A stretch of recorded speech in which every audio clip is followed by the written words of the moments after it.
9 கோளும் ஒன்றாய் காண அங்கு கற்பகம் என்னும் கடவுளின் மெய்யில்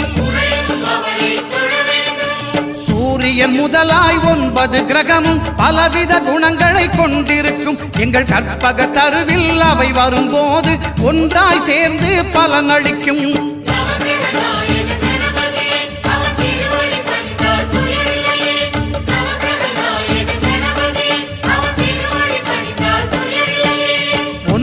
கோளும் ஒன்றாய் காண